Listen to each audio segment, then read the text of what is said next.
Hey everyone, it's Natalie from To All the Men I've Tolerated Before, and tonight is still comfy night. We're going to be waiting for Jules so we can cover One Tree Hill, Season 1, Episodes 10 through 12. There she is. Oh, Mario's here too. There's that. And we're going to click on her. She's already requested. Hi, Sutton. How is, who was I so... Oh no, I'm not gonna remember their name. What's the band that does the Sugar We're Going Down Down song? What's that band? We're going down. What's and Sugar We're Going Down Swinging. Is that punk band that my sister really likes? Is it Sum 41? Is it Simple Plan? No. Is it? I thought it was. I don't know. Fall Out Boy. Sutton. How was Fall Out Boy? You win. Is who helped me out when I had to go see Garth Brooks and I didn't have cash. Oh, and they made me pay for a locker. All right, did I go? Well, at least somebody. At least Hi. Someone helped me out. Hi, Jules. Oh, let me get a filter on because I look dewy because I'm still without air.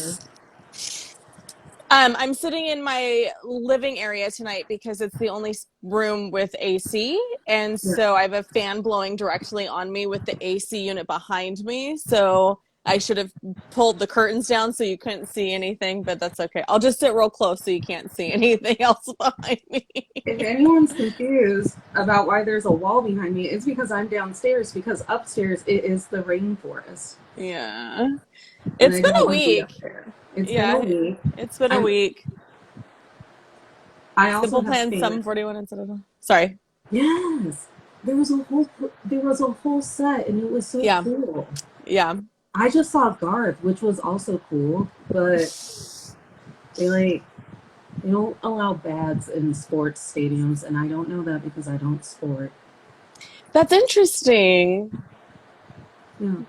There's a multi-million-dollar industry for women to wear bags, so... Right. I mean, when we go to outdoor festivals and stuff, they'll you have to have a clear bag and it can't be bigger than this, or like a fanny pack. You can wear a fanny pack. Well, luckily, because I don't put anything away, I had this bag, and that's really big. That's not that big. It's like the size of my hand. Yeah, it's not very big. That's dumb. There's somebody who doesn't carry a bag clearly made these rules. Always. Oh yeah. Right, see, I should have pulled. Go ahead. Should we dive into One Tree Hill? How do you think the heat? So we did episodes 10 through 12, and last week I did a really great job, and I had a lead-in question. And this week I was like, I don't know. Do I produce shows? Do I host things? I don't know. So I guess I'll just ask you this: at what level did we crank up the heat this week? Oh my god. When Sophia Bush's character is like, oh, we should buy the value pack of condoms. I was like, how many times? These children are always making out in front of their adults and just throwing condom wrappers at them, just to make them uncomfortable. I would never. I never did. My lips were sealed about my dating life. They were sealed. And I was ugly in high school, so I never had to have these conversations with my parents. They were like, no one's buying condoms for Natalie, so that's fine. Because I grew up in a religious conservative home, when I was 7th or 8th grade, the church decided to, I might have been younger actually, because the church that it happened at, anyway, the church where we attended decided that they were going to do a group prayer for all of the teenagers to stay celibate until marriage. And I wasn't sitting with my parents in the auditorium because I'm a kid. And, my mom goes, well, who was praying for you if you weren't sitting with us? And my dad said, I was praying for her. And then I had a kid at 20, so that those prayers were clearly heard. 20 out of wedlock. No, but they did have purity rings. Okay. Did you have to sign a contract and you married God in front of your father? And he was like there too? No, I don't think so. Well, that's good. That's what they do in the South. So Wow. yes, I did have sex under my parents' roof, but it wasn't until after I graduated college and we were both living at home and times were tough. Times were tough. Times were tough. You gotta do what you gotta do. It was the one time we did break my childhood bed. He did make fun of me for thinking that that was cool. So, Yeah. The steam was definitely there. yeah. I, oh my God. There was this cringy line where Lucas and Haley are trying to not be angsty about one another's relationships. And Lucas is like, I don't think you get it. Haley, like, Peyton, she's just too hard. Yeah. And then Haley goes, unlike Brooke, who's so nice and easy. And I was like, why are we doing this? Why are we so salty? Yeah. Why are we so Yeah. shaming? Yeah, and I thought, and like Lucas's conflict between Haley and, or not Haley, Peyton and Brooke was so short lived that I felt like, why did you even bother being It comes in and conflicted? out. Like my moods when I'm on PMS, like it just, you wake up and you either love them or you hate them. And that's how Gotcha. Peyton and Brooke play this the entire time as they Oh, bounce that's, this boy around. yeah, that's true. Because what was it, episode 12, when like he and Peyton decide that they need to be making out in a motel? Also, how about that cameo by Gavin Kevin DeGraw? DeGraw showed up, everybody. It's I in was, caps. I don't want to be like, you know, what I'm going to try to be later. She did. Do you know what was playing in the car when I came home from the crawdads? that song. No, it was "We're Caught in a Trap." Yeah. A throwback to an earlier episode of Still Company. Yeah. Oh, because I love you too much, baby. Cause I love you too much, baby. Do you know what stressed me out about this block of episodes? Not the love triangle, which should have stressed me out, but I've lived it before. It was trying to plan an open mic event the exact day before with not even 24 hours.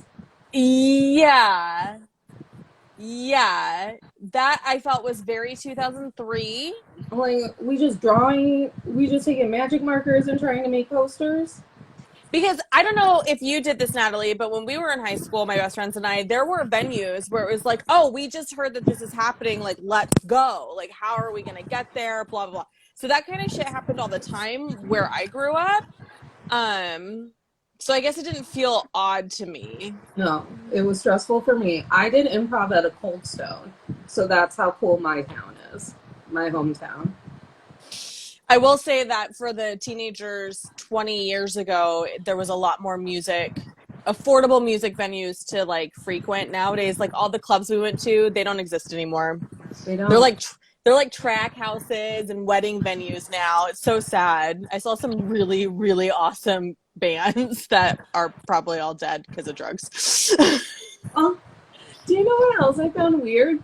When Haley had to explain to Deb who Brooke was, and I was like, wait a minute.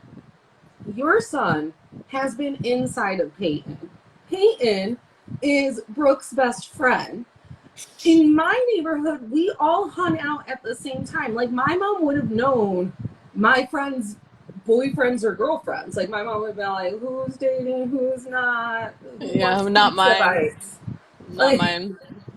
But his mom was like non-present up until what, 2 episodes ago. Deb was a working woman. She could have. She was a working woman. But okay, so speaking of Deb, she did, like, her and Dan this chunk was really stressful to me too.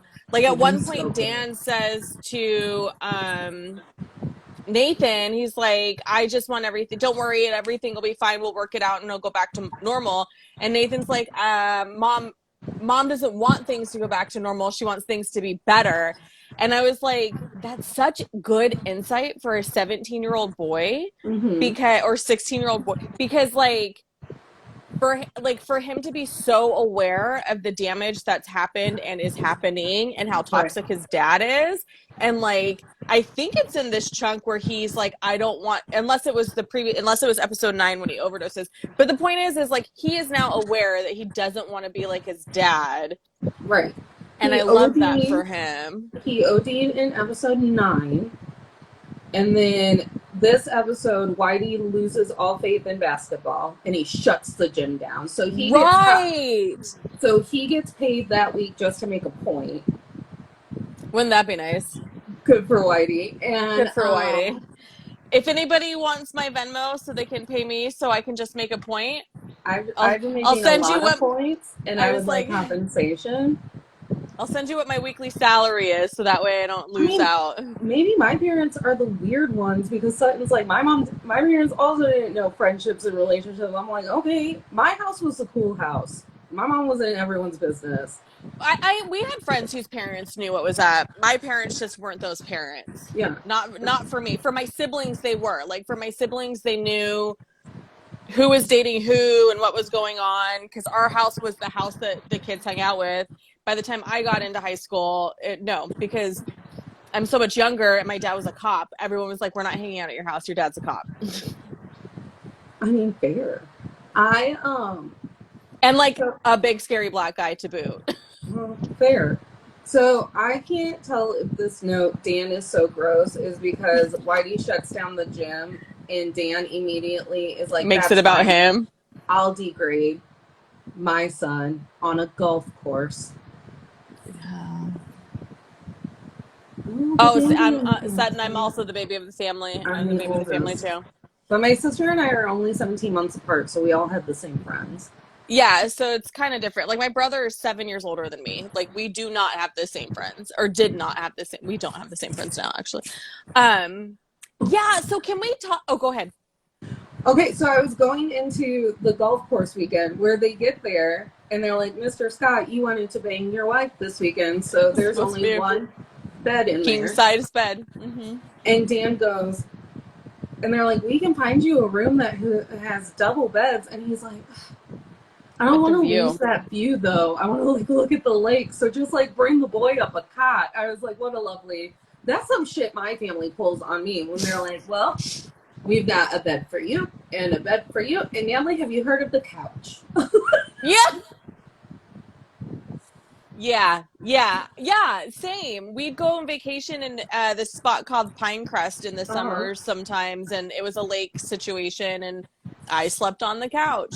Well, the expectation was that I would share the bed with my sister, but again, the age gap, size difference, it was just like not worth it. I just ended up on the couch. No, I'm just like not important. So they make sure that everyone else has a bed, and sometimes that couch folds out. Sometimes that couch is like a sleeping bag on the floor.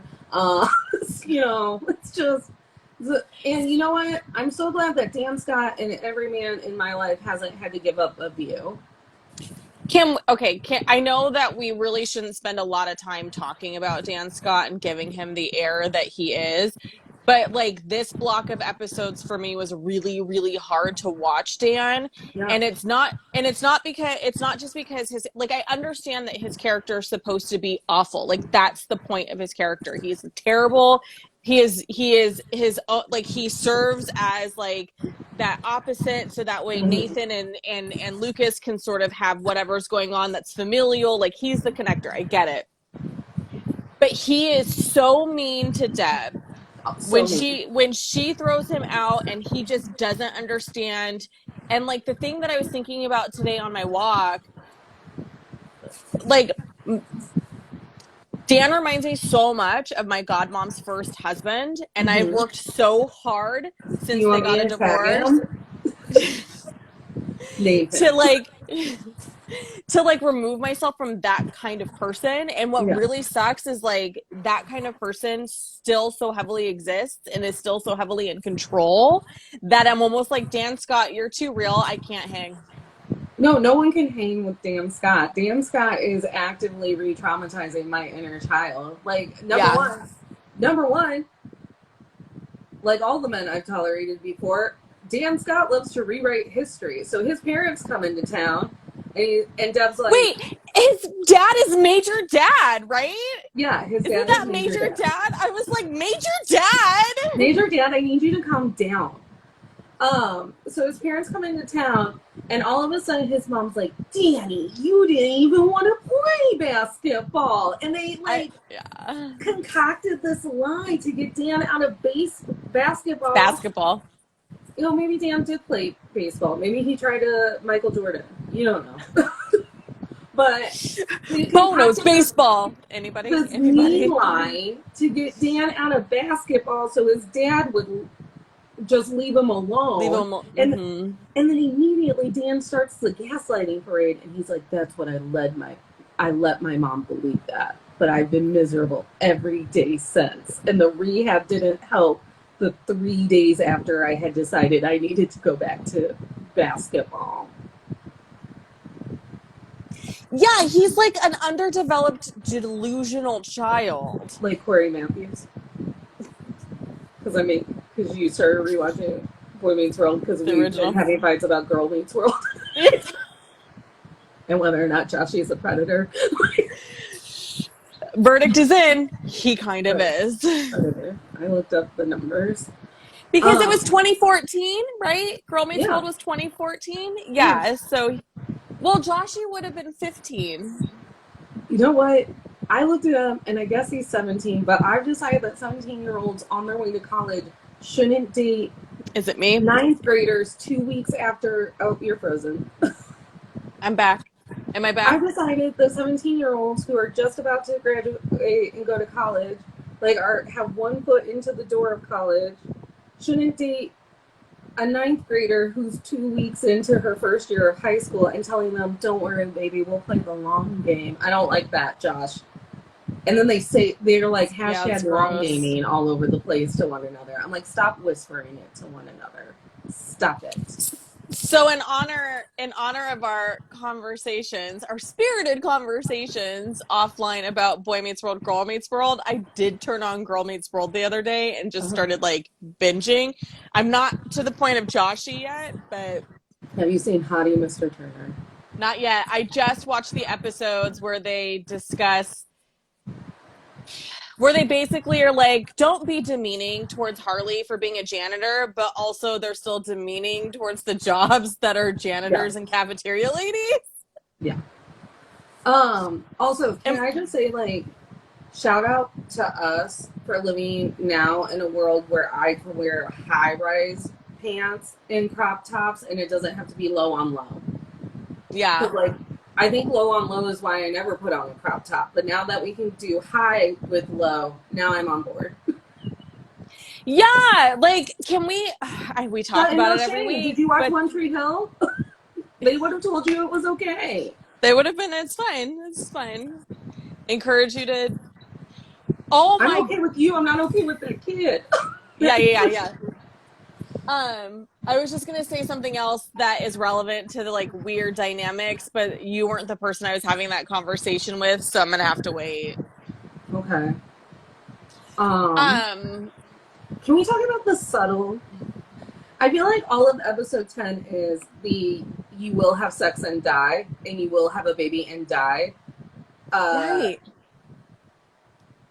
Lecture from Mean Girls. Yeah. Because, like, everything is just, like...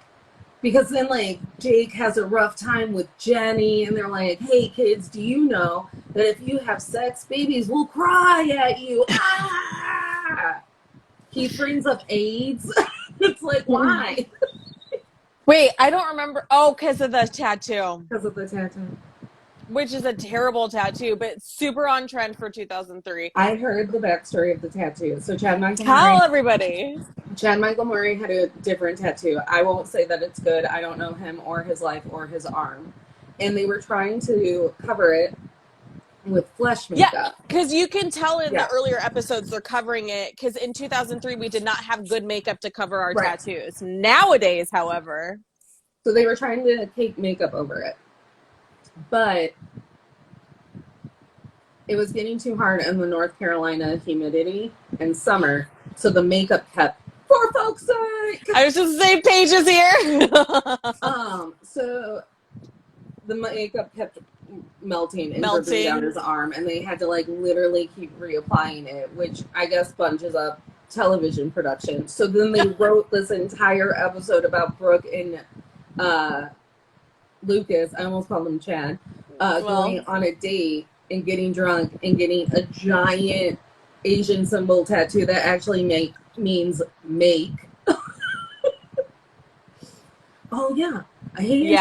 Yeah, that's Jake. Jake is just the example of don't have sex, this baby will scream at you. Right. And you know what? About the conversation that he and Lucas had, I actually really appreciated that because Lucas brought a perspective to like, you might think you're protecting her, but really it's just, that's not how it's going to translate to her. You're making her ashamed. Yeah. Like a shame point. And then everyone gets hot for Jake because he has a cute baby. Yeah. Yes, Paige. Do not get a tattoo if you don't know the true meaning. So annoying. Because listen, I'm gonna tell you what. I'm 38, right? I'm not ashamed. Do I look 38? The answer is no. The point is that 2003, it was my prime time, and every fucking dude was getting some sort of character, non-English character from some sort of Asian culture. Did they know which one? No. They couldn't tell you. Did they tell you what it meant? Sure, that's what they thought it meant.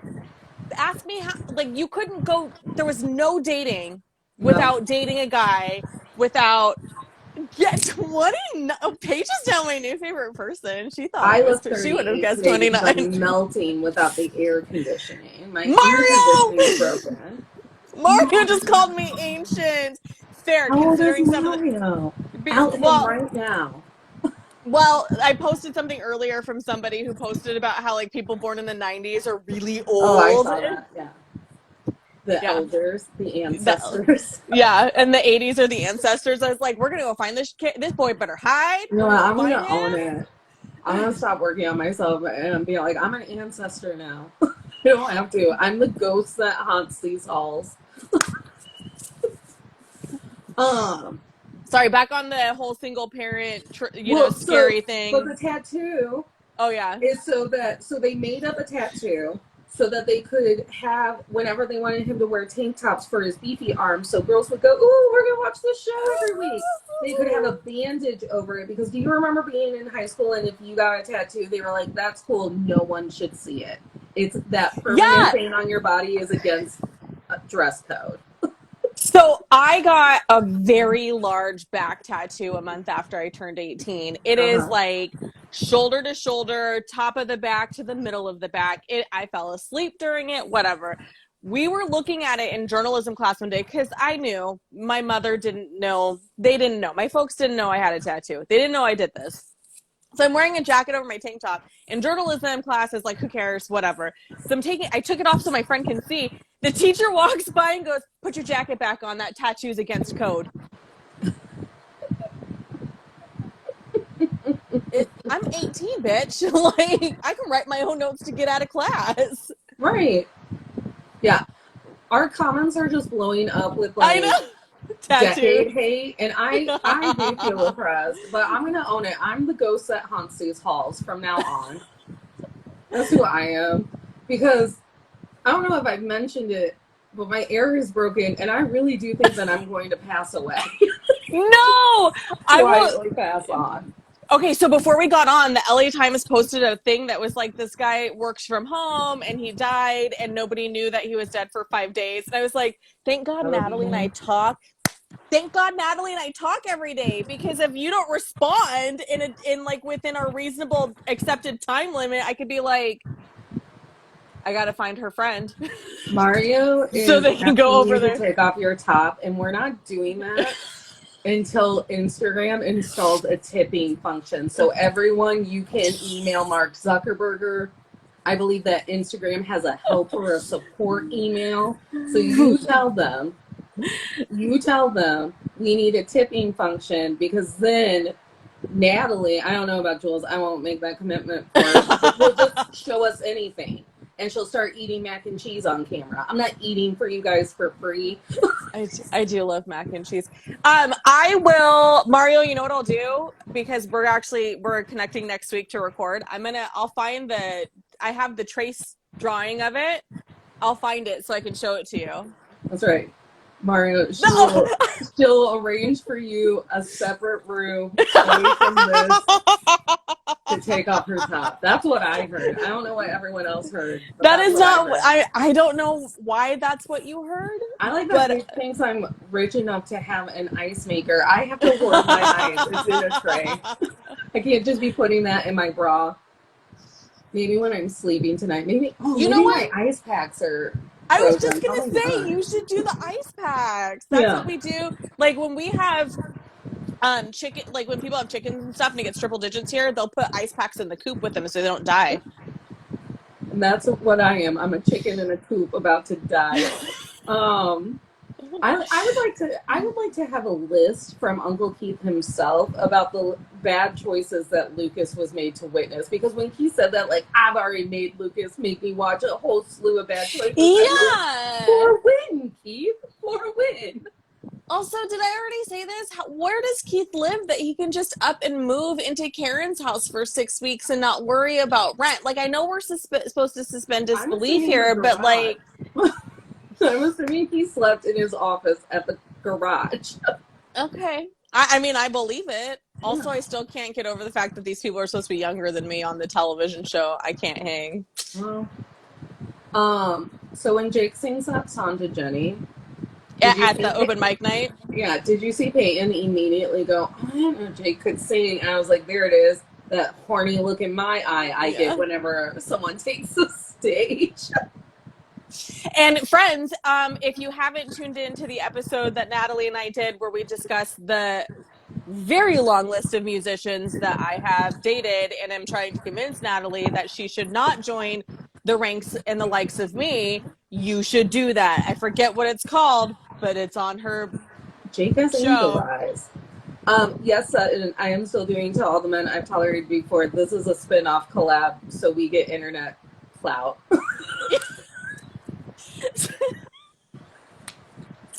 So we can show off our skills, Natalie. Right. And Paige mentioned Venmo or Cash App, and they are listed in our link tree. Everyone. Yeah. So who knows what I'll show you if I start getting tips after the show, during the show, any of it. I turned off notifications, so let's just really surprise me. Yeah. Real question: would you date Jake if you lived in Tree Hill? Oh, wow, that was fast. So especially at the age that they are right now. So I had a couple of friends, maybe not a couple of friends, but I had one friend in particular who was a teen mom, and like her boyfriend who wasn't the baby's father. And like I would just like I would get to be auntie, I would get to watch them be mommy and daddy. You know when you're a teenager and you're an idiot and you're like, look, they're doing grown things. Yeah. And it looks so easy. So yes, I would have fallen for Jake with his guitar and his cute baby. Do you see everyone else just being like, I'll watch that baby, Jake. I'll watch that baby all night long. Can I just throw out there, though, like the moment where Jake was stressing out because Jenny was crying a lot, and then he's like, look, keys! Because the keys worked for Peyton. Like, I struggled with that because I was like, I did not feel like you were truly overwhelmed, Jake. Yeah. Like, why didn't you try to pick up the baby? Why didn't you try to pick up that baby? She was still in her car seat. Take her out of the car seat. They were not in the car. They weren't in the car, obviously. He gave her the car keys. Do you think that after Gavin DeGraw played and they were all, like, it was like this weird montage, and I was like, why is this giving me finale feels? Did they think that they were already getting canceled? Have they was it the winter break? Because you know how they used to do a really long winter break? Let's see. Because he was on episode 10, right? Yeah. That aired January. Oh no, that was a week, January 20th, and the next one aired January Right, 27th, because I think they started airing 2004. during the winter break. I think they were the winter break show. Let's see. Their first episode dropped September 23rd. Oh, okay. Paige, Grace does a winter break. They do a spring break. They're on a college kid schedule on Grace. You get 3 episodes of Grace, and then Shonda's like, I don't know. We wanted 4 weeks off. I don't Is it know. hasn't Grey's been on for like 20 years? 22 years. I was a Yeah. mere infant when Grey's Anatomy started, and look at me now. Which means I was a teenager. Right. I was a mere infant. Can we talk about how Dan stands like a gargoyle? Like he's from the cartoon Gargoyles? Because he is a gargoyle. Just always hunching over people. I'm like, stop it. Shonda says, I don't know, let's kill your favorite character and then take 6 weeks off. Yeah, that's what they do. In April. In April. In April, no less. I feel like Dan is too much of the show. He's too much of the show. However, something fun, since you didn't want to be talking about Dan, but he is a gargoyle, is the good kids going wild between episode 10 and episode 11. Like Luke and Haley being like, we can be wild. We can be wild Yeah. like our partners. I can get an F. I'll go on that train. I'm going to throw up on your dad. That was like so. When she threw up on Dan, I was like, that's what you get, motherfucker. And then, so like, Luke's like, I can be fun. I can be fun just like Brooke. Just like Brooke. I'm going to buy condoms. And I'm going to be nice to Deb about it. And whipped cream. I'm gonna buy And whipped condoms cream. and whipped cream. And whipped cream. And then, like, Brooke is just like, oh my God, did you bring me to a bookstore? And he's like, I don't know, babe. Should we have things to talk about or should we just buy more whipped cream? Like, I don't know. And then Haley's getting drunk in cutting class and getting an F. And then Nate, like, sits her down in a garden. And he's like, hey, baby, I just want to apologize. And she's like, Nate, I got drunk of my own volition and I chose to puke on your dad. And he's like, yeah, baby, but I don't want you to feel like that has to be you. I don't want it to be you. And she's Yeah. like, I don't know how I felt about that moment. I was like, let the girl go wild. Because she's such a good kid. Like, so I love her and Lucas. Like, they're my favorites. It's like it Because- was their first time out in public. Yeah. Because, you know, Lucas is such a good kid and he's so loyal to his mom and now she's gone. So he has to kind of wild out because she's not there. Because Right. Keith doesn't know what the fuck to do with teenagers. I Like, know. he's just like, cool, Karen made out with me in the airport and I can't wait. This is the longest 6 weeks of my life. He's also not asking Deb for help enough. Like, just ask Deb. Yeah. I do love Deb so much. And I'm actually really, really stressed out about her situation. I know it's fake. I know it's not real. But, like, the whole just, like, her wanting Dan to leave, this is not going to end well. And it makes me very uncomfortable. Yeah, no. Deb gets hers, though. Okay. Deb gets hers. I really resonated when Brooke looked at Peyton because then, like, they get over the awkward, like, Peyton's not talking to us, but then she made googly eyes at Jake, so maybe she'll talk to us again. Yeah. And they got over that just for, like, Lucas to be finding these, like, weird secretive moments to just be with Peyton. Yeah. And then Brooke immediately catching on to that and being like, Peyton, I think he hangs out with you and fucks me so he can have the best of both worlds. He's playing us both. Which Haley actually caught on last week's chunk of episodes because I was listening to Drama Queens today and she's like, he's playing both of those girls. I go, he is playing. Like, everyone's like, oh, Luke's so nice and he's so broken and he doesn't even know who he wants to date. And I was like, he's literally having his cake and eating it too. Yeah. I do think that, well, see, now I was just going to defend him and I probably shouldn't. Why are you apologizing for the white man? That's what I said I wasn't gonna. Like, I was gonna stop. Like, because he is kind of like, I don't know, an innocent in a way. I just got the Mr. Montana reference because I said the best of both worlds. It's the best of both worlds. I Yeah, watched Hannah yeah. Montana. I did. I did too, but I watched it as a parent because I'm Well, old. but so here's the thing. I'm not saying that he's even like consciously playing them both, but I am saying that he clearly recognizes that he only wants Brooke because she Yeah. pushes him to be a wild and out kid. So, like, he only is with Brooke, and he says a lot of great things, like, you know, she's fun, and she's just truly herself, and blah, blah, blah, blah, blah. And I think he is drawn to that because he's probably never gotten to be that because he's, Right. you know, the town embarrassment, like the shame Yeah. kid. Yeah. But then he's also not actually investing any time with Brooke, and instead he's just like drawing with Peyton and being like, "Can I read next to you? It's never very quiet with my girlfriend." Son, you will never see your family again. Say that one more time. These loaded. So I That's feel cool. like, We post them. So if you want to see the second half, we post them. yeah, So if you so you gotta can hop always off, tune in. no Yeah. big deal. Thank you for tuning in, though. But thank you for tuning in. So I think the reason why I feel like Lucas's confusion is slightly innocent is because in 2003 we didn't have the language when it came to like sexuality, right? Like we Right. knew lesbian, we knew gay, we knew transgender. I don't But even we know if we were barely did. using I was gonna say I don't even know if we were using the term transgender in No. 2003 on I a think we're mass. still using gay as an insult. When did Hillary Yes, Duff do and that PSA that wasn't cool? um after 2003, and you Thank know the you. word that we were using for transgender people was not a good word Yeah. that we don't use now. So here's my point. I feel like that's sort of the like you if this were to happen now, if that scenario were to happen now, it would be more of the conversation of like Lucas clearly wants to have an intellectual relationship with somebody, Mm-hmm. and he also wants to have a physical relationship with somebody. Right. They just both happen to be women and best friends, which is kind of a shitty situation, Right. which we've been conditioned into believing is a shitty situation because we've been conditioned into believing that monogamy is the only a true way to have a relationship. Oh, so And you think they should have formed a tri-bond?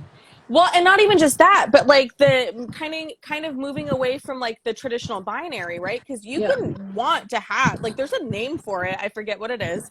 When you want an intellectual, intimate relationship with somebody, like Right. that's a real thing. We just didn't know it was a thing in 2003. We Right. just blamed men for men or women for cheating because they were connecting with somebody who wasn't their monogamous partner. Well, and I get why like Brooke's insecure because I think we've also been conditioned to be insecure if your partner is going somewhere else Yeah. to get something out of a friend or another person that they're not getting at home. I don't want to Yeah. watch sports. Please go do that with someone else. I won't be Right. jealous. It feeds into that narrative that your one and only monogamous person should be your everything and be all everything and do everything with you and should have all the same shared interest and you become one fucking person. And I think that's a problem. People Mm-hmm. need other people that feed different parts of their soul. Like you can't Right. just rely on one person to do that. It So takes a village. yeah, especially when you're neurodivergent because we're a lot. No shit. When Dan said like, "Oh, that's nice. He skipped school on your watch." Well, that's nice. Like Dad can't go to school with him. Yeah, and like Dan, he overdosed on fucking drugs on your watch And crashed Peyton's car. and crashed Peyton's car drunk. Yeah. Like Dan, you're not really any better. Like Deb's trying to clean up the mess that you started. Are we ready for one of our favorite segments where it's how awkward was that fucking family dinner? Yes. Oh my god. Hey, so okay, what's the deal with Grandpa going to see Karen? Like, do we ever get that explained? I don't think we get it explained. I'm assuming he gives Karen money. Oh. Or he at least wants an update on Lucas. So I don't know if he actually gives Karen money, but I thought it was like a little put a pin on that when Dan's dad is in town, he makes sure to stop by Karen's place. Because they were together for such a long time. Like they Yeah. had, a life together. Well, and to be fair, he has two grandsons. His Yeah. son will only talk to one of them. Yeah, So, that would drive me crazy. Yeah. That's like a fear of mine, is to not have a relationship if I have grandchildren. So I also didn't, speaking of fathers, I didn't understand how it was legal for Peyton's to just be gone and babysitting her via webcam. And then they said something about her grandma actually being her guardian or whatever. And I was like, where is this said grandma? Where is grandma? I guess I didn't think it was weird that her dad was non-present for work, because we had so many friends who's had a parent who is non-present because of work. But he's a single parent. And he's gone. It's not like he's like he's on a barge for 6 weeks and then he comes home for 3 days. He signs all the field trip slips that need to be signed. Yeah. I mean, I don't know, man. It's North Carolina. They don't fucking buckle their babies in car seats to drive in a car. So, and then, or at least they didn't in 2003. During this weird, fucking family dinner episode, Nate, looks across the table and he can physically say to Haley, my family is really fucked. And she's like, yep, you told me. But then he won't accept Luke's kindness, even though he knows that his family is completely fucked. So I don't know why we're still in this place. Is it because every time Luke is nice, Nate's like, what are you trying to do, man? I was just saying good morning. I think it's because of all of the emotional abuse that Dan puts him through. He can't trust kindness. Yeah. Because kindness comes with strings. Kindness is a weapon used to get the other person to do what you want them to do. It's a bribe. Yeah. I loved that Deb immediately called out Dan about his fucking basket when the grandpa was like, what do you mean Nathan's not playing ball? And Deb's like, well, your son tortures him. Yeah. Your son tortures him. And then the grandma immediately, instead of going, not my son, went, Danny, what are you, an asshole? Like, no, but your dad was an asshole. And it's like, why aren't we all getting divorced after this? Yeah, it was almost like grandma was like, I thought we were trying to break the cycle, and here you are continuing the cycle. Right. It's like, why aren't we all going to the courthouse together tomorrow? Y'all got money. Get lawyers. They have a lot of money. Well, hopefully Deb does, because the way Dan treats her and her kicking him out, I just need him to go away. I had forgotten that the knee injury was a lie. I didn't know. I found out. I just found out. I wrote in all caps on my notes, the knee is a lie. Wait, Keith has great knees, apparently, or Nathan. I can't remember why I wrote down great knees, but Grandpa says that someone has great knees. Maybe it was Keith? And I think it was Keith. And I think he said something along the lines of, thank you for complimenting me, Dad, in the name of, putting down Dan. Yes. Oh. Is he less in the later seasons? In season 2, is he still? He's evil. He is evil. Remember, I think it was last week that I told you that we can't even kill him. They try several times to kill him during the show, and he's like, ah, the gargoyle. You thought you got rid of me! Right. I just feel like... me again. Joke's on you! And then, I don't know how much more I can take of Dan. I might have to start fast-forwarding through his scenes. Oh, you're going to miss a lot of content, Jules. And then, this complete... And again, the show is built on bookends. So it's here's Dan's dad hitting Dan and Keith against one another, which is what Dan, like, Keith has broken that cycle. Yeah. Probably because Keith was the victim of that cycle. Yeah. Hashtag I'm Keith. And, so, like, so Keith broke out of that cycle, and then, like, so, but Dan's continuing it, and it's just like, Nathan, you have this, like, wake up moment where you're like, my family's a bag of dicks. And everyone's telling you that you are correct, so why are you torturing your brother? Right. Who Right. also didn't ask to be born. Right. You know, one of the things that was really hard for me too was when Dan says to Keith, like, or something to the effect of like, why are you wasting your time on like that kid? He's not even the good one, or something to that effect. And you're just like, again, I'm so confused as to how you could have, like, was your relationship with Karen a lie? Did you lie to Karen the entire time? Because, like, she, like, that from that video from earlier episodes when they're at the prom and she's like, we're probably married and have kids, like, she believes you love her. Well, so what happened that I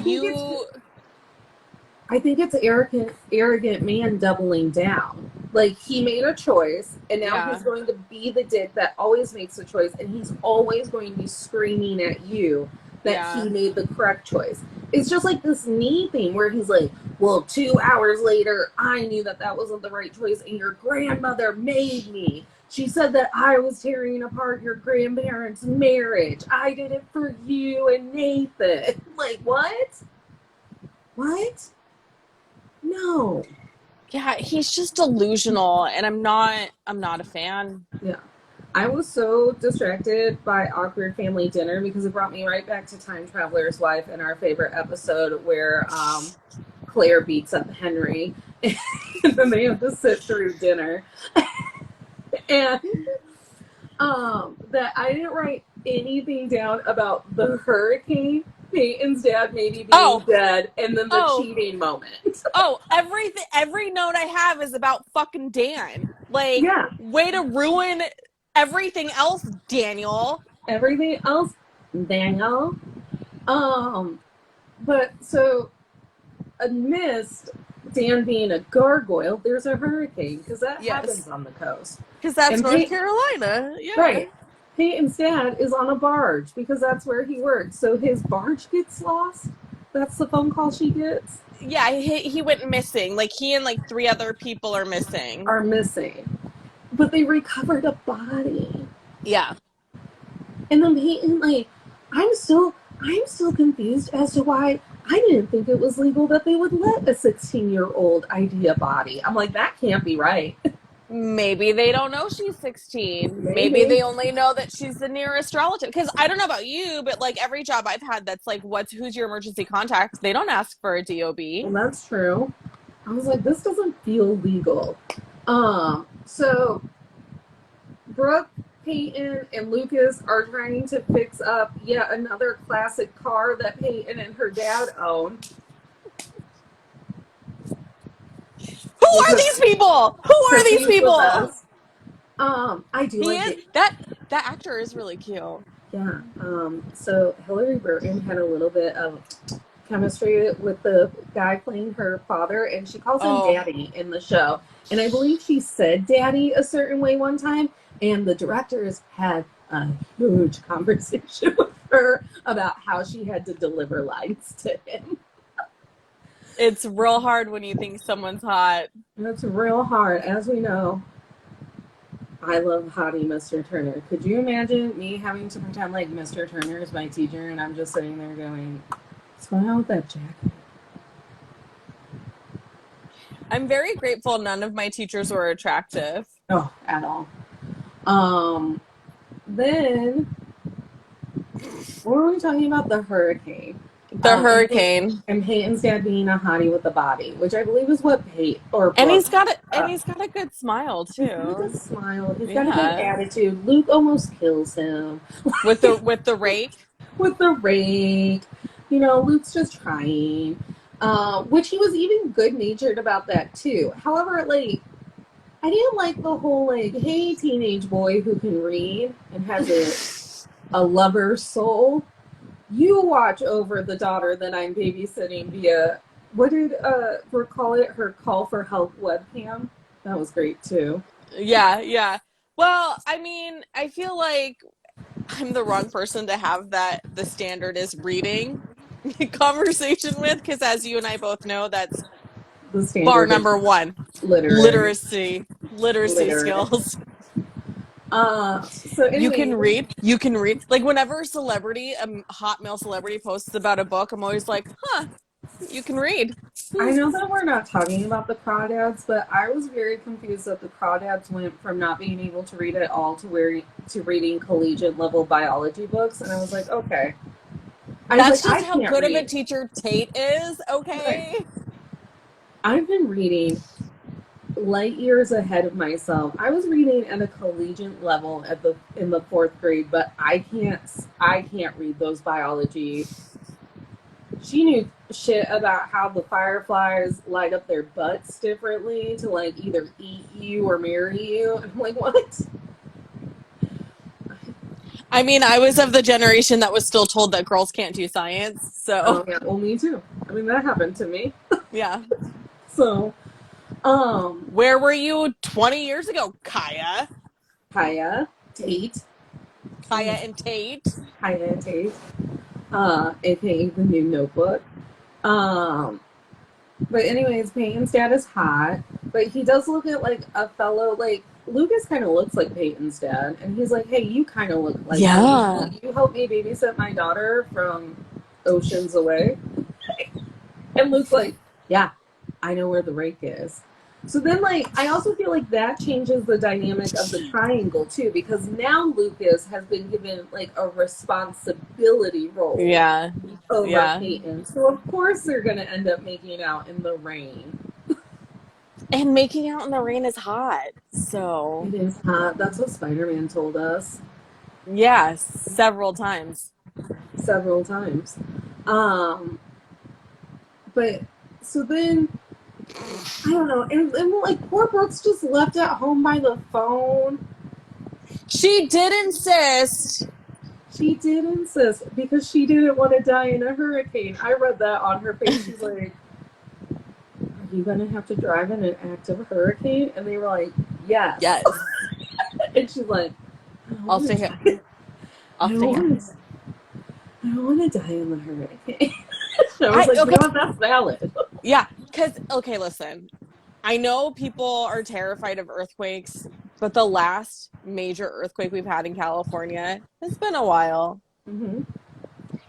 There is a season of hurricanes and tornadoes. There's an entire part of the year dedicated you to expect it hurricanes. every single year. I enjoy living in blissful ignorance, never knowing when an earthquake is going to hit, because it doesn't Never usually knowing hit. when the big one's coming.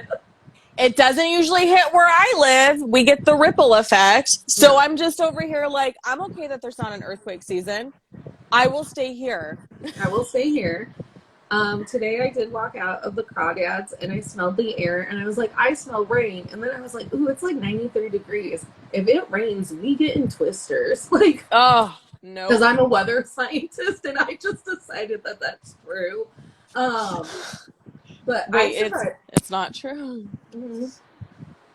I don't know weather. I only watched that that episode of the Magic School Bus like a couple of times when I was teaching weather patterns to fourth graders. I know weather at a fourth grade like literacy level. I know weather through the weather app. So I survived an earthquake. Were you in California? I was in Illinois. I was in my uncle. So wait, Illinois gets earthquakes? I was in Illinois. There's tectonic plates in Illinois? And there's fault lines? Like this is I don't know. And I was at my grandma Peg's house. Geology? So I was younger than 16. And I was at my grandma Peg's house and I was laying with her dog Frosty in the bed, kind of like dozing off while I was reading in my Uncle Greg's old bed with like his quilt I was obsessed with. And all of a sudden, because I'm falling asleep, I thought what had happened was I had that feeling where you're like falling in your sleep and it jolts you awake. But the bed shook and Frosty fell off of the bed. And I was like, that was weird. My Earth leaving dream also affected Frosty. So then I took a nap because I'm unbothered. But then my grandma was like, I just saw on the news that there was a big enough earthquake somewhere else that we felt part of it. So I too am an earthquake survivor. Oh my Hashtag God. brave. Hashtag brave. I have slept through earthquakes, tornadoes, and probably like ridiculous rain we've gotten that blew to us from a hurricane. Oh my God. You want to talk about trauma? The 89 earthquake, which a lot of people weren't alive for, but I was, happened in the Bay Area. It was during the World Series. The Giants were playing the A's. It was whatever. Okay. Anyway, so I'm playing in the living room. I'm jumping up and down because I have too much energy because I'm 5. And the room shakes. And my dad yells at me for shaking the room. Natalie, it was the 1989 earthquake that hit the Bay Area and like destroyed infrastructure. Jules, why are you causing an earthquake? No wonder we had body dysmorphia growing up. Like we were like, can you stop jumping? The earth is literally breaking apart over it. Between that and the Victoria's Secret campaigns of the early 2000s. Which, did you watch that yet? No. When have I been fully committed to Girl Meets World, and I just finished it. Okay. And now I have to go back to my... So now, because I'm going to sleep downstairs because it's so hot upstairs, I'm going to probably fall asleep to my Comfort People on Critical Role. You know what? Don't fall asleep to the Victoria's Secret docuseries. Right, because nightmares. Because Jeffrey Epstein is involved, so... I can't wait for that movie in November. Either. And I was going to tell you this when we were talking earlier. It is so fitting that Carey Mulligan is in it because she was so good in Pretty Young Woman. Mm-hmm. Promising Young Woman.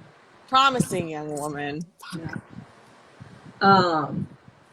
So Peyton and Luke... Full.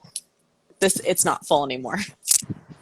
Peyton and Lucas go on a road trip during a hurricane to figure out if Peyton's dad's dead. And she and again, I do this too, where you just go into I'll be dead inside and then maybe I'll wake up tomorrow and my dad isn't dead. Yeah. Mario is also correcting you that it's Promising Young Woman. It's okay. It's Mario. I don't mind. Anybody else, however, any other guy, no. But Mario and I, we're aces. And that's why you're going to show him, you're going to take off your top in a private room later. We all heard it. That is not what I said. I'm just hoping it gets us hits on our Venmos and Cash Apps. That's all I'm hoping for.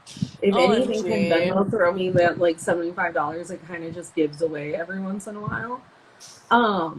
So Peyton and Lucas are trying to talk without talking, and then Peyton is just why don't we just avoid the fact that my dad's dead and let's talk about whether or not you and I are a thing. And Lucas is you like me, right? And I do regret not fucking you and telling you that I loved you at Nate's dad's house. Yeah.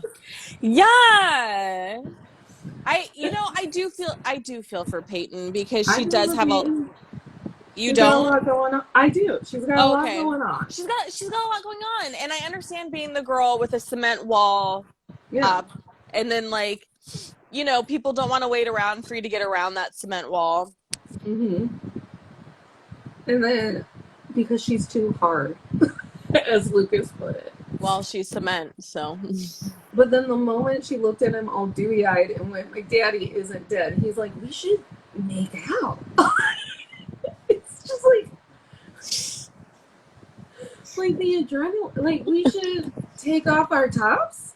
But then your hair gets caught in the necklace that Brooke bought me. So the universe is clearly, So the universe is clearly telling us that we're fucked up.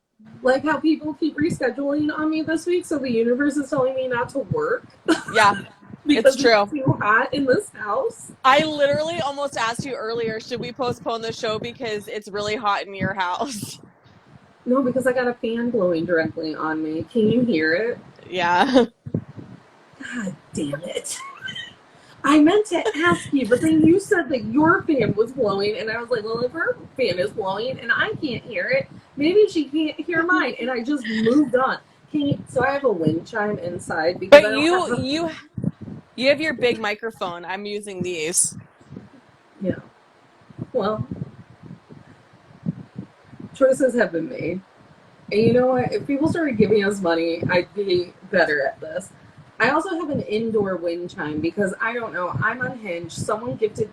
I think I got it for free at a garden center, and it's got a dove. It's got a dove on it. Oh, I love and that. I was like, that's pretty. I don't have any hooks outside, but I have random hooks in my ceiling all around my house. So I was like, I'll just have an indoor wind chime. So like, never haven't heard that wind chime since I bought it. But today I'm typing, and I'm like, what is that noise? And I'm like, oh, the fan is making the indoor wind chime go. Yeah, you need those wind chimes. The money thing, that's how I feel about my transcripts. They'll get better when I can afford to hire somebody to edit them.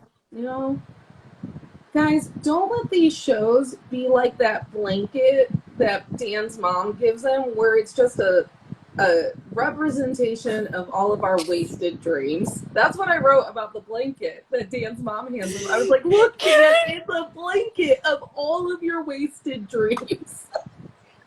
So my mom made me a t-shirt blanket. Was it of your wasted dreams?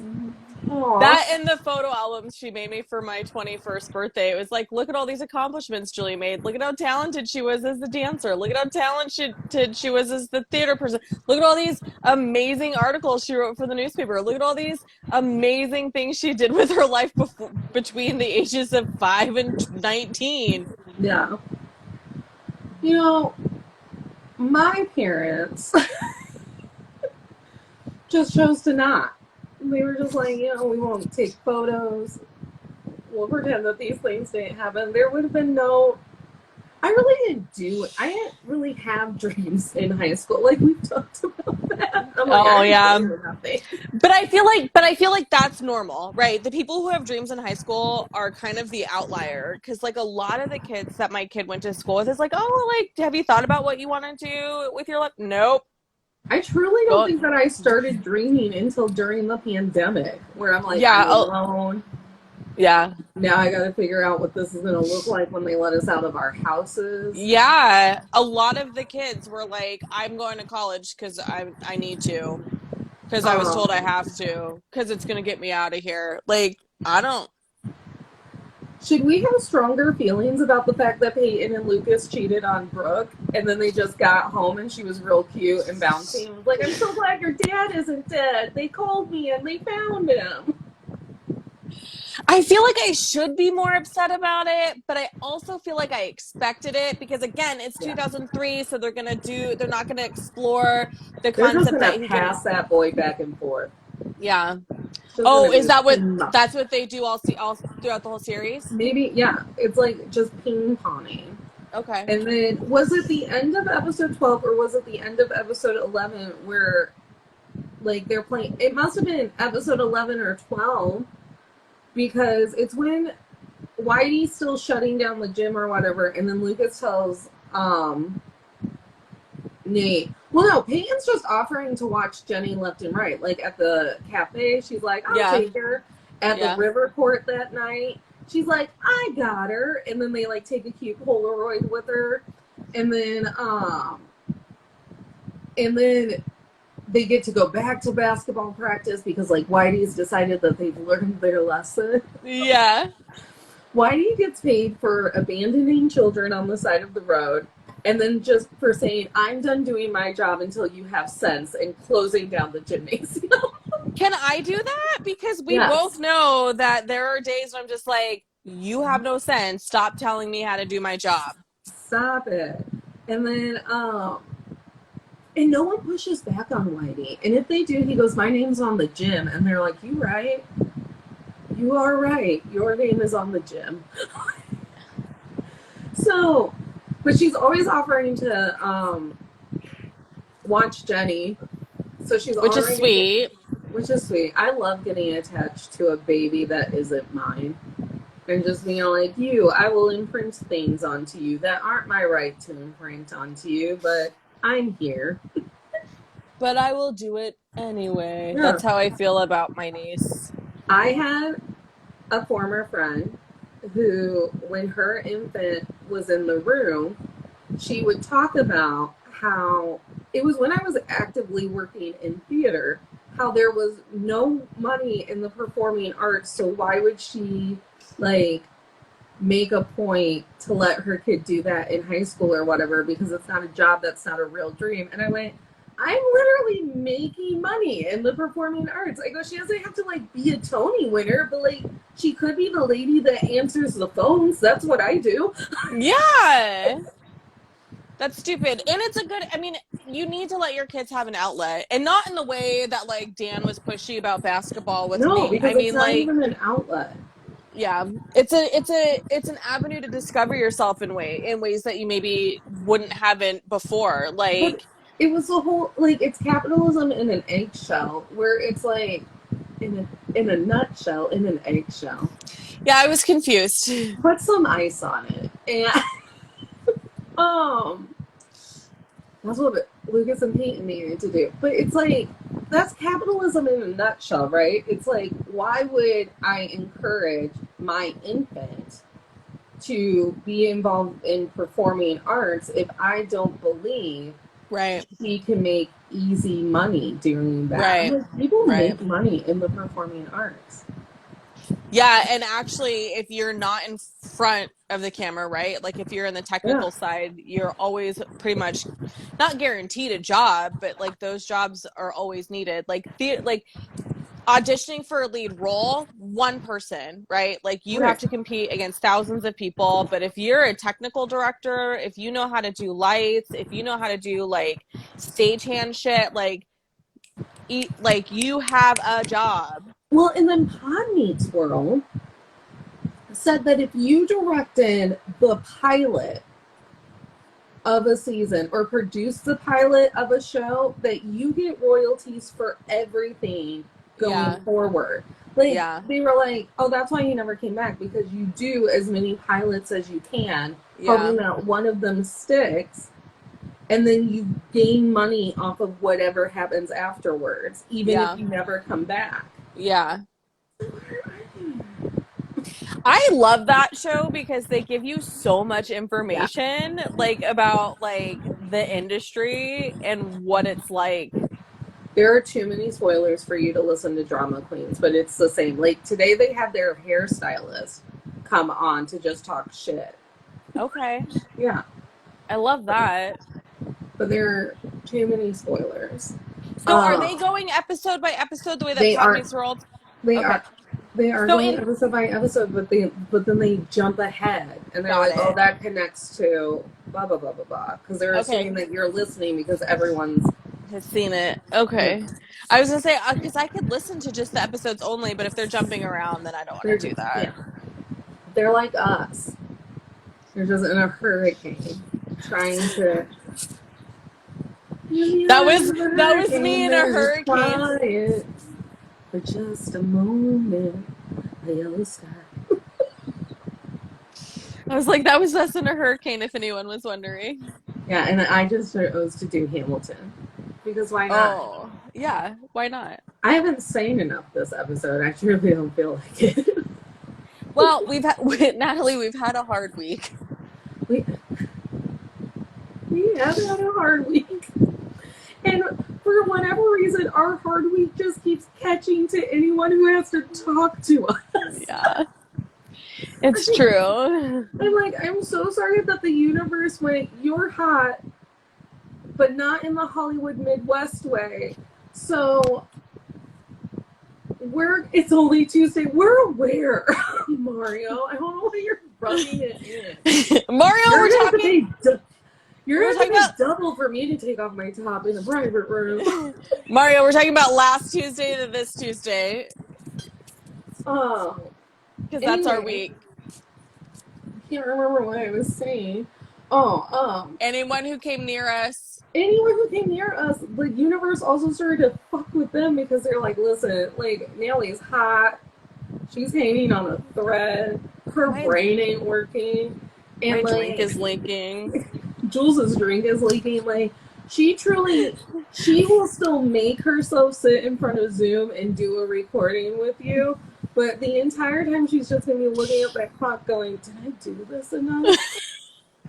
Can we get to the manifestations? And the takeaways? Did I do it enough? Was I sitting enough?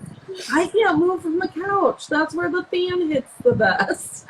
You know, I can't do feel my you. junk journal shit because you have to like lean and touch too many things. It's too much movement. I might get out one of my coloring books. I haven't touched a coloring book in years. I literally cannot, like, I had a huge credit with the electric company. Not anymore. Not anymore.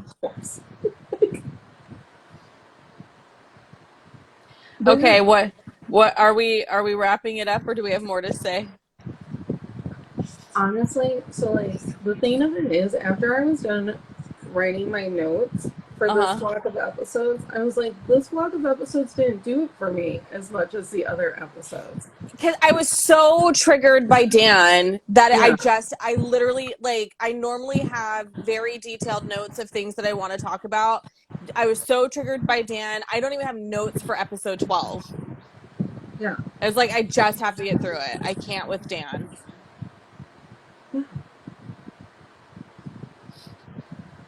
What are you hoping moving forward for One Tree Hill?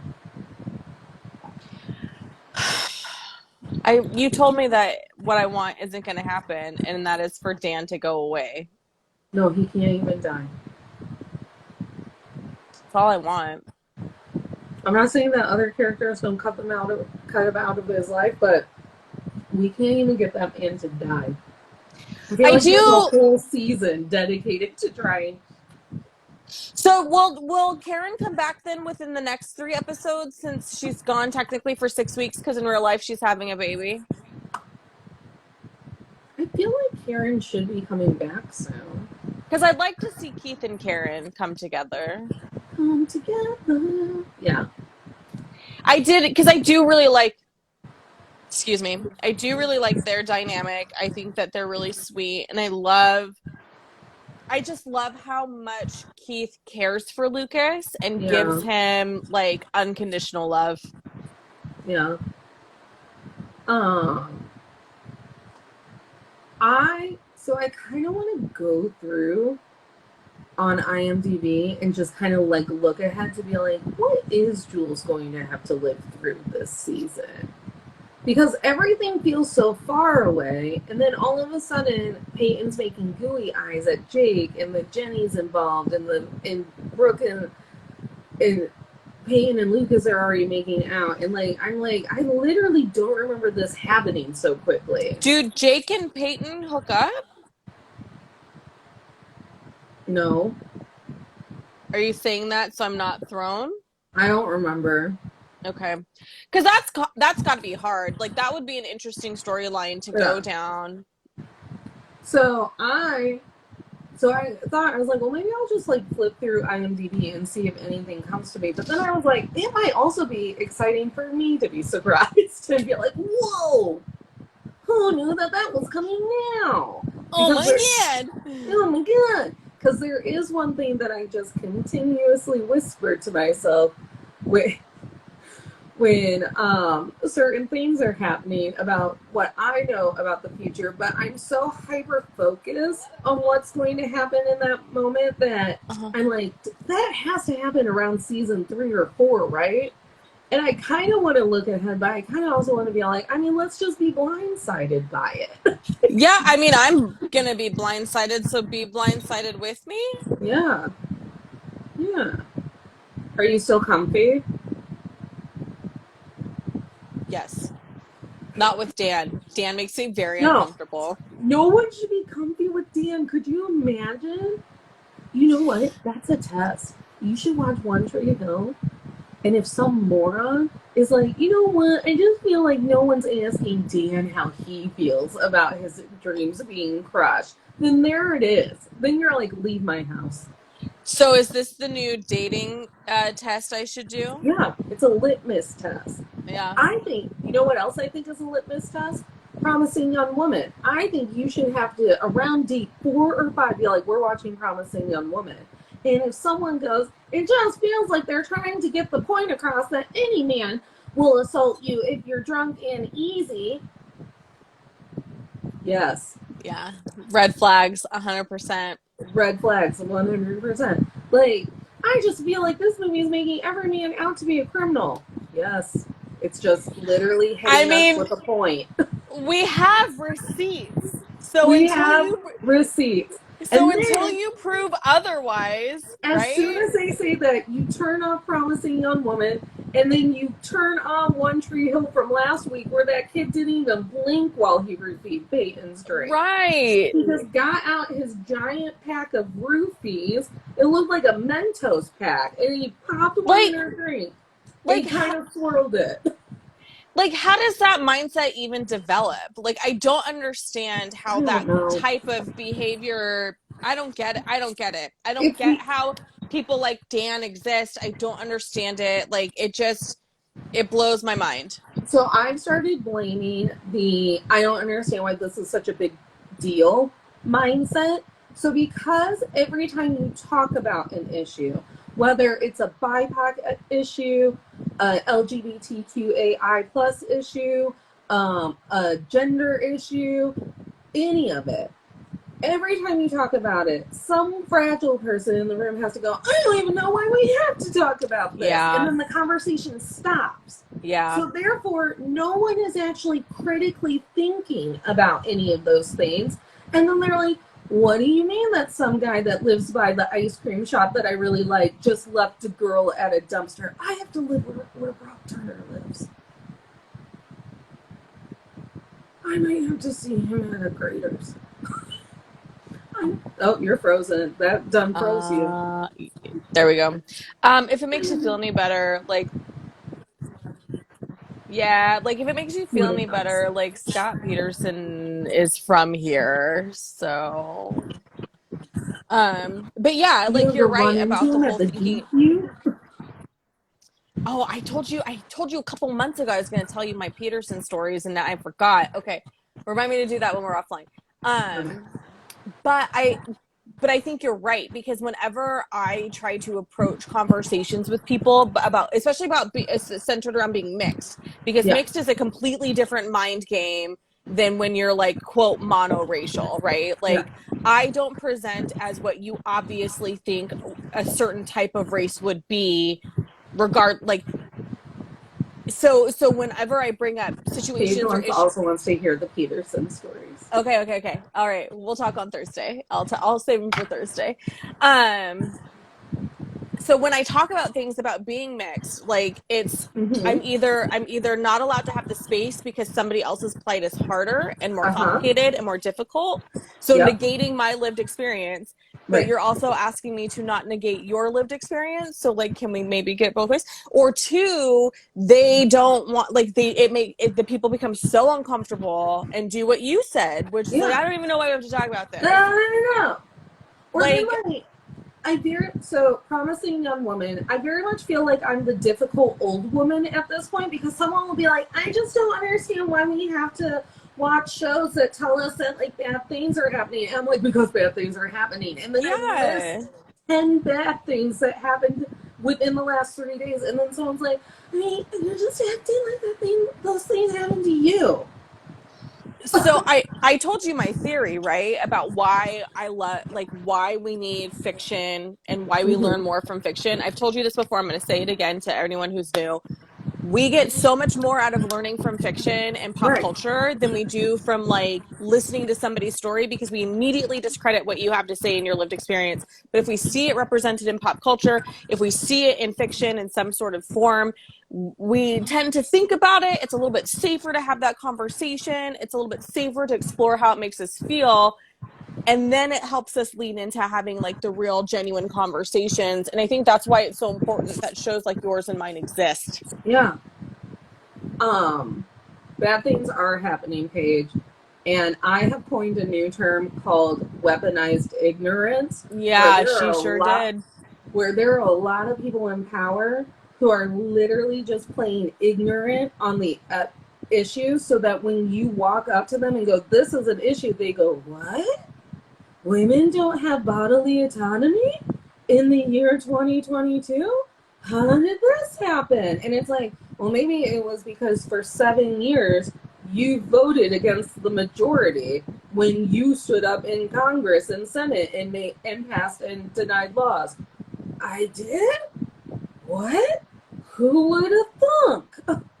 And even to go on a more of a local level, people not understanding the importance of what local elections do, right, and how important local elections are. I survived a tornado to vote in my local election. And you know what? I'm really proud of you for that, because I saw somebody sent me a clip the other day about how important it is to vote for sheriff, because a lot in California, we have 58 counties total, but I want to say it's like 52 counties. The sheriff is also the coroner. Mm-hmm. So, in this particular video, they were talking about like, what does the coroner do? Makes the decisions. The medical examiner technically is the one who lists what the cause of death is. But if you think about who their boss is, yeah, and the coroner is the one that gets called into court. Mm-hmm. Well, in my county, the medical examiners are the ones that are usually called into court to talk about stuff. Yeah. But the point is the same. Their boss is still the sheriff. Because in the majority of the counties in California, it is a sheriff - coroner. And there are movements to separate the two. Yeah. But the point is the same. Like, a lot of people, so it's like, look in your region, find out what locally, how things are addressed and tied together, because then you get a better understanding. Because then if you don't like the way something happened, the omission of the person dying from COVID because they had COVID symptoms, look at who maybe is in charge, because they make those decisions on what gets listed. And other things too, there's other things too, like your treasurer, in our county, the treasurer is elected. I don't know, we just have to strike the why is this a big deal lingo from the record. Sorry, I took it in a different direction, but you're absolutely right. No, it's a great direction. People don't know shit about local elections and what they're for and what people do and what does it matter what the sheriff is. Well, because the sheriff is the person who will go to a crime and then just kind of what we learned from the Crawdads movie, go, I don't know, you're in front of me. This makes sense in my head. So, and again, it comes down to what you were saying, the whole removing the why do we have to talk about, what did you say? Say it again. Why do we striking? Mm-hmm. Why do we have to talk about it? I just don't understand why it's a big deal. Because, and that comes from a place of privilege too. Yeah. Right? It's a fragile question is what it is. It is a very fragile question. It is very fragile to be watching a date rape scene in a television show and just rolling your eyes and going really? Did they have to? Well, yeah, they had to, because girls were getting assaulted at Duke and One Tree Hill called it. Right. And it's so nuanced too, right? Who was I having a conversation with about intimate partner forced intercourse? Yeah. And that wasn't when we had a couple of episodes earlier in my current season, I forget specifically which episode, but it was the block of episodes where we talked about Can't Hardly Wait, 10 Things I Hate About You, and She's All That. We didn't have the conversations in 1999. Like, that wasn't a topic of conversation about intimate partner abuse. Right. Like, it was, you will be assaulted by a stranger. You need to not be alone with strangers. There Don't was be no... in a parking lot after dark. Correct. Park under a light if you think you're going to be out late. And so, like, that idea that an intimate partner could do something harmful to you wasn't in the narrative in helping protect women. An intimate partner doesn't necessarily mean just like your partner at the time that you're dating, but like you could have a friend who could take advantage of you or what have you. So I think there's a lot. I think there's a lot of nuance, and that's part of the conversation, and I think it's the nuance that makes people uncomfortable. It's getting to that point, like they get so uncomfortable you can't even get to the nuance. Well, because once you start mixing the white and the black and you start to get gray, then a lot of people start realizing, well, am I light gray or am I fucking dark gray? Like, where do I fit in here? I believe that I've done bad shit. How bad was my shit? What do I now have to atone for? Yeah, so it's like the freaking Celebrity Book Club episodes we were talking about earlier today with Sophia Amorusa or whatever her name is, and how quickly she went from, you know, being a socialist to being a capitalist, and just the way that they sort of like quickly drew that line of her progression. You're just like, yeah, that tracks. Yeah. And if you're asking, like her attitude about like, break the rules, but don't break my rules. Yeah. And if you're honestly like walking around asking yourself like why we always have to be talking about the issues, you clearly don't have enough issues with the issues. Yeah. And you don't have to live with them. It is such a luxury to be able to like get in your car and not have to worry about what's going to happen to you if you get pulled over. It's a luxury to like go into a grocery store and not worry about like what's going to happen to you there. There's so many luxuries, and I think in my observation, I think what really started the divide was when we started talking about it as privilege, because people immediately equated privilege to wealth. Yeah. And so now there's this sort of like clarification that's been happening the last 5 years where it's like it has nothing to do with wealth. It has everything to do with what you don't have to struggle with. Right. It is, privilege isn't money. It is the absence of struggle. Yeah. And Paige is totally right. Survivors, the acknowledgement in pop culture is validating. Absolutely. Yeah. Absolutely. Because it means like, it allows people to have a conversation. It allows a lot of people to point at something and go, that is what happened to me. Yeah. Remember how I told you about how when like all the people started telling me, I saw Get Out. Oh my God, I get it now. And you're just like, do you? Do you get it now? Listen, Peel, you're a genius, but like, you don't need to be opening any eyes. Like, oh, I get it now. Yeah. It was like, what did you say to me? It was like, oh, is that the new I voted for Obama? Yeah, I voted for Obama. It's like, I feel like it is. And I can't wait for Nope to hit, because I'm sure there's going to be something in there where people are going to be like, oh my God, Julia. Julia, did you know that they didn't even pay her uncle for those horses? Like, I'm sure it's going to be something stupid. I haven't seen Nope yet. I'm planning on it. I think it opens Friday. Because on Tuesdays I can go to movies for $5, so I'll be seeing them all. I'm so jealous that you can go during the day. I would love to go during a matinee. I go like the opening night at like 7 because it's just like so much easier with my schedule, but I would so much rather go in the middle of the day. But yeah, we've got to like, even if it's through the very silly venue of One Tree Hill and just being like, hey, that it opens Friday. We're both reading. You know what, Paige? I had a very similar conversation. It was about that movie. It was an old black and white movie, and this like quote unquote uncle came to visit, and it was my current partner's like one of his most favorite movies that he used to watch with his mom. There are so many levels here. And I was like, that uncle is grooming his niece. And he was like, what? And I was like, yeah. I go, that is what grooming looks like. I go, he's telling her things like, I'm the one that loves you the most. I'm your hero. I'm blah, blah, blah. I go, but it's all in this like creepy, like, are they getting married like way? Like, Yeah, Uncle. I wish I remembered what movie it was, because I was like, is this a movie that like coined the term gaslighting? And he goes, no, that movie was actually called Gaslight. I was like, Wait, oh. who was in it? Do you remember? Who was in it?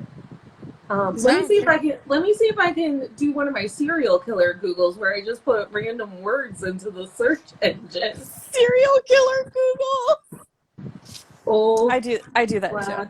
and white movie about uncle who is criminal. Girl, 'Cause that is a lot to put into Google.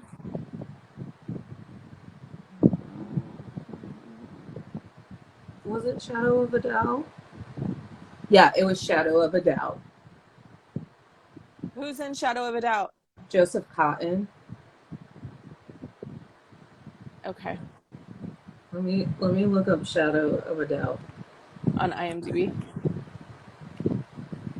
Yeah, say grooming instead of criminal. 100%. 100%. Because that's the whole is thing. Like Uncle Charlie visits his relatives in Santa Rosa. He is a very charming man, aka a groomer. But his niece slowly realizes that he is wanted for murder, and he soon recognizes her suspicions. Although one of the suspected murderers is killed and the case is considered closed, she still has her suspicions. So her uncle offed someone. And he then like just shows up, and she's like a teenager. She's like 15, 16, and she like starts like paying attention to newspapers and radio coverage of this murder, and she just keeps like side-eyeing her uncle.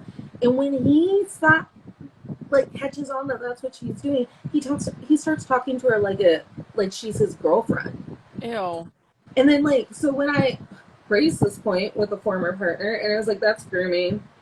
I go, he could have been a murderer, and then he gaslit her into believing that he wasn't a murderer. And he was like, that's how, he was also a very loved uncle. So he was like, are my nieces and nephews not supposed to love me? I'm like, that's not what I'm saying. I'm saying that I hope that you don't, when your niece is 16, you don't talk to her like she's your wife. Yeah. Or that you're, taking her out on dates. Yeah, I dated a guy whose uncle made me very uncomfortable, and when I tried to broach the subject, he just wouldn't have it. I was like, okay, and then I just stopped showing. Whenever family stuff that would happen at that uncle's house, I was like, I'm not walking into this. Every time I show up, I'm one visit closer to him doing something to me. This isn't my first fucking rodeo. Yeah, and here's the thing. It can be one of your favorite fucking movies. It was made in 1941. Oh, so God. Of course the uncle character is gaslighting and grooming that little girl to be like, I'm not a murderer. I'm your hero, uncle, and you've always been my number one gal. But because the mindset back then too. Or instead of accusing me of accusing you of gaslighting and grooming your own niece, why don't you go, can you name the behavior that makes you feel that way so I don't do it to young women in my family? Sure can. Yeah. Because I wrote that down. Because I can't read a room. So he's growing so uncomfortable because, once you point out that one man did a bad thing, then all of the men in the room are like, have I ever done a bad thing? Am I going to jail? So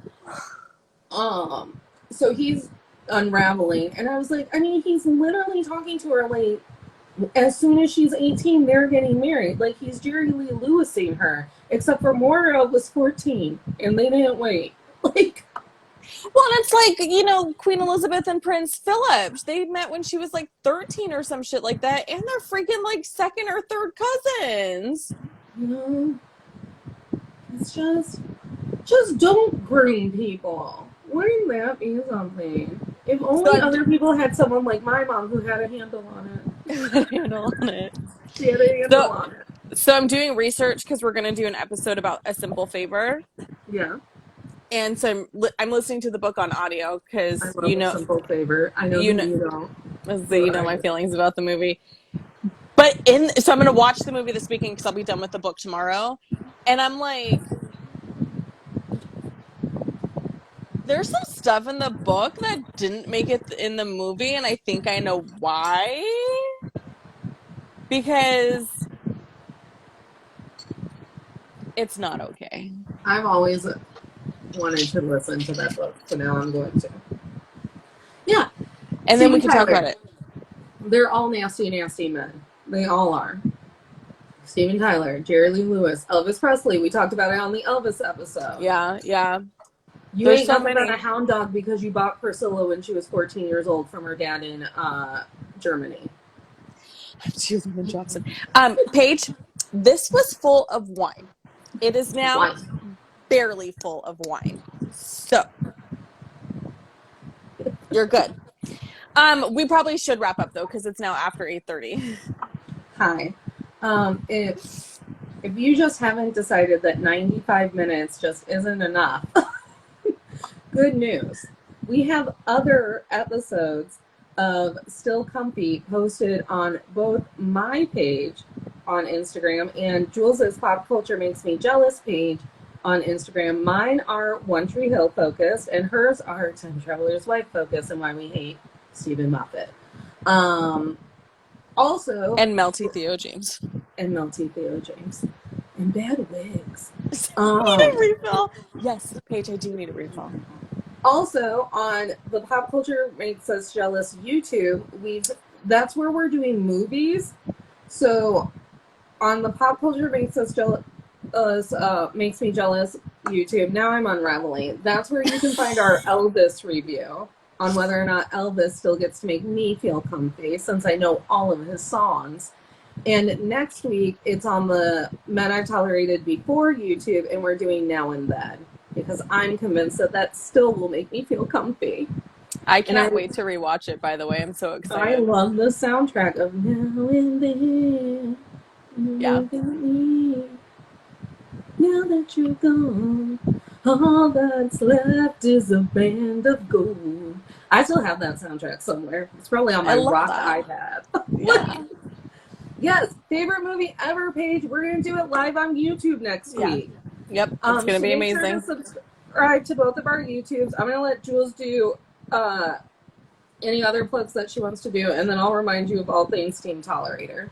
Yes, so if you're not already following Pop Culture Makes Me Jealous and tuning into our show, you can do so here on Instagram. You can find our show wherever you find your podcasts or on our website, popculturemakesmejealous.com. We just launched merch, so if you want to rock some Pop Culture Makes Me Jealous merchandise for a limited time. The styles that are up right now are limited edition. They will come down in September, and then we'll have some season 4 specific stuff. Also, the new episode this week, we are talking about High School Musical. It'll drop on Wednesday, so if you're a High School Musical Zac Efron stan, you might enjoy what we were talking about. High School Musical dance. I love it. All in this together. Yes. And then once Natalie and I wrap up One Tree Hill, we will be heading back to my page to discuss the new A League of Their Own that drops August 12th. It's a limited series produced by Abby Jacobson. And if you don't know A League of Their Own and what it's about, I can't help you. Go watch it. It's the best movie on the planet ever. And oh my God, it's so good. Okay, fair. So yeah, those are the things that are coming up. Natalie and I are collabing, not just on Still Comfy, but she will make an appearance in season 4 on Pop Culture Makes You Jealous several times. And I'm very excited about this. Oh, and we're working on merch for Still Comfy. Are we? Yeah. Don't you remember that conversation we had on Friday? Oh, that's right. I was like, that couch would look good on a t-shirt. That was like my contribution. Okay, so I'm working on merch for Still Comfy. I'm so hot. In both the Hollywood Midwest way and also just like, there's no air conditioning in this house. And you can follow me on Instagram if you don't want the podcast, if you think that my stuff is amusing, which right now it's kind of depressing over on my actual page because, well, I won't tell you unless you ask me in the DMs. The Julia Washington, you can follow me there for book recommendations, for musings, for really bad poetry. Don't call your poetry bad. Do you want me to write a poem on the flip right now? I've got one of those sound books. Did you read the poem I wrote for Sunday? Yeah, I great. did. Did you? It was great. I will liked write. It? Listen, I will. You know what? I'm not going to do it live because this is going on 2 hours. But once we're offline, I'm going to grab this book. You know I don't like grabbing books off of my shelf, and it's one of my poetry prompt books, and I'm going to flip to a random page, and I'll be like, I'll fucking come up with a poem right now, Jules. Hi, everyone. Hi. Again, if 100 minutes just were 1 million too few, I'm the host of To All the Men. I don't even know what my show is anymore. I don't know where I am. To All the Men I've Tolerated Before, where we talk about the behaviors we tolerate from men. Yeah, my name is Natalie Katona, and I'm the host of To All the Men I've Tolerated Before. And if you want to follow us on Instagram, good news you got here, because the show's on my Instagram. Don't forget to invite me as a collaborator, please. Did I do that last week? I thought I did good last week. Oh, maybe it was 2 weeks ago. It was 2 weeks ago. Don't you call me out while I'm doing that plug. Okay, I'm so sorry. I'm going to write a poem for you later. Full of wine. Full of wine. I have no AC. So we're doing Still Comfy collabs now and then. It's going to be on my YouTube. Last week on To All the Men I've Tolerated Before, it was Jules' episode. We talked about shame and blame in celebrity culture. I was reached out by people who work in the celebrity culture, and they were like, this was really cathartic because that bullshit does happen. I was like, I know. I'm in the know. This week, it's Wendy Cooper's episode, and she's just going to walk us through all the men that she's had to tolerate in her career. Yes, so, and because I'm a community member on Patreon, I'm halfway through the episode, and it's good. Thank you. We have a goal on Patreon to get 25 members, and if we do get 25 members, we're going to open up a weekly lunch date. We're going to have more people get to come to the once a month. I'm trying to look for stickers.